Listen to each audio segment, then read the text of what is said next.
अस्सलाम वालेकुम नाज़रीन, वेलकम बैक। एक बार फिर हम बात कर रहे थे इस वक्त कोविड के हवाले से। कोविड के जो इस वक्त सबसे बड़ा एक अलार्मिंग सिचुएशन है और साइन ये है कि 2 जनवरी को 16 नए केसेस कोविड के रिपोर्ट हुए हैं और एक बड़ा मसला ये देखा जा रहा है कि नया वेरिएंट कोविड का जो है वो सामने आया है JN1 और ये समझा जा रहा है कि ये बड़ी तेज़ी से फैलता दिखाई दे रहा है। पाकिस्तान हो, चीन हो, भारत हो और फिर अभी अगर हम बात करें तो 28 दिसंबर को भी सुबह पंजाब के अंदर ये एडवाइज़री जारी की गई है और इस एडवाइज़री के अंदर भी जो एहतियाती तदाबीर हैं उनको मलूज़ खातिर रखने का कहा गया है। हम ज़रा बात करेंगे कि ये JN1 जो वेरिएंट है ये कितना जानलेवा साबित हो सकता है और कितना तेज़ी से फैल रहा है, इसके लिए एहतियाती तदाबीर क्या होनी चाहिए। पाकिस्तान मेडिकल एसोसिएशन के सेक्रेटरी जनरल हमारे साथ मौजूद हैं डॉक्टर अब्दुल गफूर शरीफ साहब। डॉक्टर साहब बहुत शुक्रिया, हमेशा आप मेरे पैनल का हिस्सा रहते हैं। मुझे याद है जब कोविड का आगाज़ हुआ था और फिर first, second, third, fourth, fifth wave तक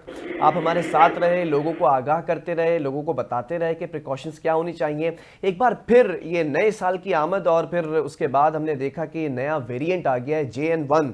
ज़रा इसके हवाले से लोगों को चाहूँगा कि आप बताएं कि ये वेरिएंट है क्या, कितना जानलेवा साबित हो सकता है और कितना तेज़ी से फैल सकता है।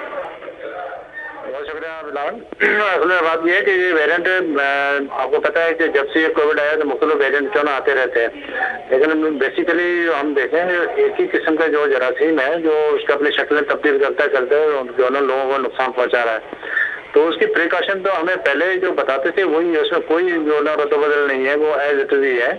लेकिन सबसे बड़ी बात यह है कि हम वो प्रिकॉशंस जो है ना अप्लाई नहीं करते, यानी कि वो लोग बचने की जो एहतियाती तदाबीर है उनको इस्तेमाल करने की जहमत नहीं करते, जिसकी वजह से ये मसाइल बढ़ते हैं और लोगों के केसेस भी ज़्यादा आ रहे हैं। रिसेंटली 2 पहले आए थे, 2 अभी आए हैं। तो जो केसेस रिपोर्ट हुए कराची में और पंजाब में, तो वो सिम्टम्स तकरीबन सेम है। थोड़ा सा ज़्यादा है कि पेशेंट को जो है पेन ज़्यादा होता है और रेस्पिरेटरी जो सिम्टम्स जिसको हम कहते हैं वो कुछ ज़्यादा ही हैं।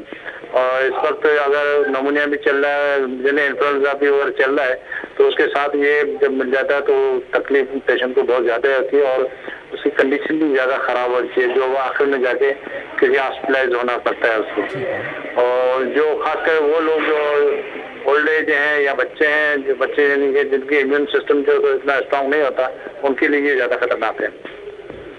अच्छा डॉक्टर साहब, एक सवाल और यहाँ पर जो बनता है वो ये है कि एहतियाती तदाबीर तो इस वेरिएंट से एहतियाती तदाबीर वही हैं जो पहले थी कोविड की, वही रखी गई है एडवाइजरी में। डिस्टेंस रखना है, हाथों की सफाई रखनी है और अगर आपको सिम्टम्स हैं तो फौरन डॉक्टर से रजू करें और अपने आपको आइसोलेट कर लें। ये सबसे बेहतरीन हिकमत अमली है जिससे आप और इसको स्प्रेड से बचा सकते हैं। ठीक है, लेकिन डॉक्टर साहब जानना ये चाह रहा हूँ मैं कि 3 साल का अरसा हो चुका है कोविड के लिए और फिर हम ये देखते हैं कि हर बार एक नया वेरिएंट आता है, फिर उससे हम लड़ने लग जाते हैं, तगो-दो करने लग जाते हैं, जिद्दोजहद करने लग जाते हैं, वैक्सीन्स को जो है वो मॉडिफाई करना शुरू हो जाते हैं। तो जो वैक्सीन्स मौजूद हैं दुनिया भर में जो WHO से सर्टिफाइड हैं वैक्सीन्स, और पाकिस्तान में भी आई हैं वैक्सीन्स, तो यही वैक्सीन्स एप्लीकेबल हैं इस वेरिएंट पे? समहाउ तो सभी वैक्सीन तकरीबन करती है, लेकिन आपको पता है दुश्मन भी अपने शक्ल तो तब्दील करता है ना। कब मुझे मैं पहचान ना पाऊँ तो हमारी जो एंटीबॉडी जो बनी होती है वो कभी कभार उसको प्रॉपर जो है ना इतना इफेक्ट नहीं होता उनपे, वो उनको पहचान नहीं सकती जब तक वो नुकसान कर चुका होता है। आपने देखा था दुश्मन के मुख्तलिफ रूप होते हैं, तो ये रूप डाल लेता है अलग से, उसी शक्ल में नहीं आता। तो वैक्सीन फिर भी ऐसा नहीं कहे कि बिल्कुल ही इफेक्टिव नहीं है, इफेक्ट तो जरूर होती है, लेकिन आपने देखा होगा कि इस वक्त जो इफेक्ट लोग होते हैं वो इतना ज्यादा मुतासर नहीं हो रहे हैं। ऐसे ज्यादा कंडीशन जो है अल्लाह न करे इसको अमवात वगैरह नहीं हुए हैं। हालांकि पेशेंट बहुत है इस वक्त हमारे पास, प्रॉपर अभी जो कोई स्क्रीनिंग का सिस्टम नहीं है जिस तरह से पहले हुआ था, वरना आपको पेशेंट बहुत ज्यादा मिलेंगे। ये 2-4 तो कुछ भी नहीं है। अच्छा, आप क्या सजेस्ट करेंगे इस वक्त तो हुकूमत को, जो निगरान हुकूमत है, क्या दोबारा से जो एयरपोर्ट के ऊपर स्क्रीनिंग्स होती थी हर एयरपोर्ट पर वो दोबारा शुरू होनी चाहिए बड़े स्केल के ऊपर? बिल्कुल बड़े स्केल पे होने चाहिए कि बाहर से जितने आपके वेरिएंट में जो आते हैं अक्सर आपने देखा होगा कि ये बाहर से ही आते हैं, इम्पोर्ट होके आते हैं, हमारे यहाँ जो अपने होते ही नहीं है। और इम्पोर्ट होने के बाद जब कम्युनिटी में फैल जाता है एक बार, तो फिर उसको कंट्रोल करना बहुत मुश्किल होता है, क्योंकि आप हर कम्युनिटी के हर फर्द तक तो नहीं पहुंच सकते ना ये।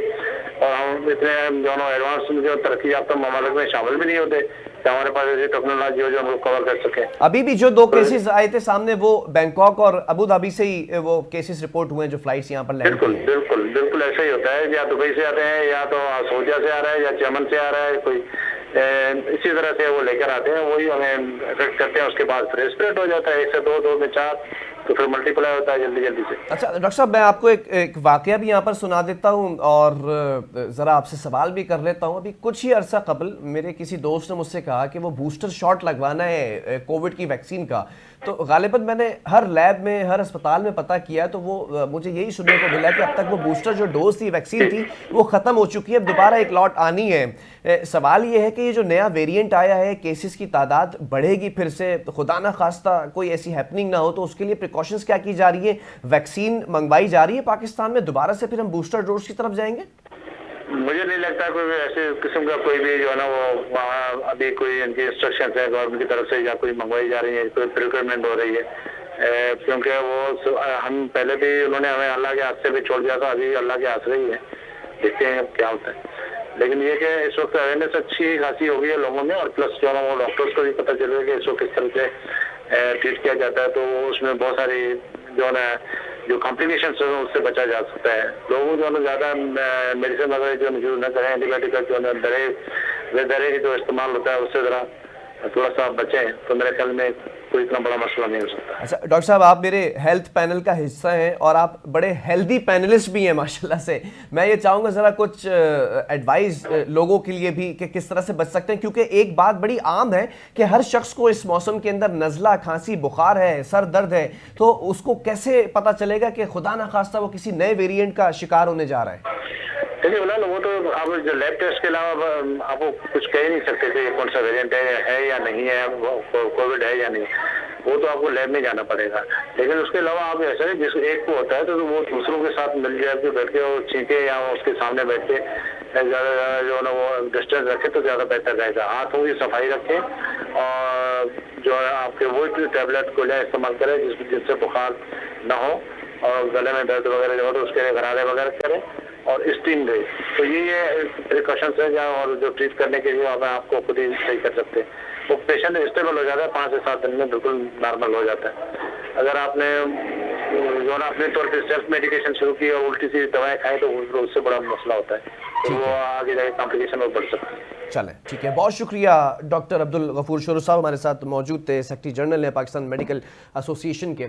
और नाज़रीन, यहाँ पर अब देखना ये है कि जो कोविड का नया वेरिएंट आया है JN1, इसको कैसे फैलने से रोका जा सकता है, क्योंकि हम 4th और 5th वेव को झेल चुके हैं। और ये कराची शहर की अगर मैं बात करूँ ख़ासतौर पर इस पाकिस्तान के अंदर, तो सबसे ज़्यादा सख्तियाँ इस शहर ने झेली हैं। सबसे बड़ा लॉकडाउन इस पूरे मुल्क के अंदर कराची ने झेला। यहाँ पर मौशी जो कदगन लग चुकी थी उसको बड़ी मुश्किलों से, बड़ी मेहनत से जो हमारे मेडिकल जो सेक्टर है, या फिर पैरामेडिक्स हैं, या फिर हमारे जो इस वक्त लॉ इन्फोर्समेंट एजेंसीज़ हैं, या फिर हमारी जो इस वक्त एडमिनिस्ट्रेशन है, सब ने मिलजुल कर बड़ी मेहनत करके इस कोविड का सामना किया था। एक बार फिर ये फैलता दिखाई दे रहा है। अब देखना ये है कि आम आवाम और ये तमाम लोग किस तरह से मिलजुल कर इस कोविड का सामना करते हैं, क्योंकि अभी तक ये खबर सामने नहीं आ रही है कि बूस्टर डोज के लिए क्या हिकमत अमली जो है वो अपनाई जाएगी। क्योंकि हमें याद है फर्स्ट डोज, सेकेंड डोज और उसके बाद फिर बूस्टर डोज होता था। अब सेकेंड बूस्टर डोज के लिए क्या जो है वो समरी जारी की जाती है, ये वक्त ही बताएगा। लेकिन आपने जो एहतियाती तदाबीर है उनको मलूज़ खातिर ज़रूर रखना है। प्रोग्राम का वक्त ख़त्म हुआ। अल्लाह हाफ़िज़।